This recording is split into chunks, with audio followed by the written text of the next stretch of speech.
45 yung score ko over 50. Ikaw, Torjang, ilan ka? I'm only 37. Gagi, pre. 20 lang yung score ko.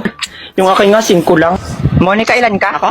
43. Goodness gracious, Karing. You're mas mataas ang score kay Renzo. 44 lang si Renzo. Pre, totoo? Oo. Nalimutan ko sagutan yung sa likod. Ano ba, Torjang? Mas matalino kaya talaga ako kay Renzo. Talagang tinatamad lang ako mag-aral kaya laging second honor. Pero paano pa kaya pag nagseryoso ako? Eh di ako na ang first. Sarap talaga siya muraan itong bida-bida na ito. Ilang ka, Trisha? 43 lang ako. Bes, 48 ako. 48? Oh my goodness! 48 si Trisha. Ha, yes. Mas mataas pa sa putok ni Karing. Manahimik ka dyan, Borloloy. Patingin nga. Oh my God, 48 nga siya, Karing. Napaka-bobo-worse mo pala eh. Talaga ba, Torjang? Teka, imposible naman to, Trisha. Nandaya ka, no? Hoy, hindi kaya ako nandaya. Sabay kaya kami nag-review ni Borloloy. Napaka-inggitera nito. Tanggapin mo na lang kasi na mas mataas yung score niya kaysa sa'yo. Wait lang, iche-check ko.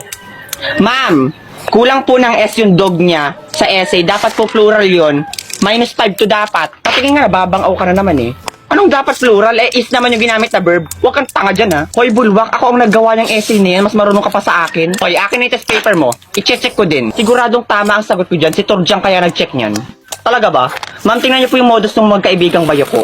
Diba sabi niya po, mali kapag may erasure? 5 po yung may erasure ni Karing. Tapos, dun po sa essay, mali-mali po ang grammar, pero nilagyan po ng 15 points ni Torjang. Tingin nga, iho. My family is the human and the human is the Ano to? Hindi ko mabasa. 3 points lang to. Hala talaga, ma'am. So, 45 minus 17 is equals to 28. Grabe naman yun, pero deserve mo yun. Akin na yan. Karing, it's okay lang. Don't cry na. By the way, sino ba nagturo sa'yo ng essay? Hinayo pa ka sa'yo yun galing!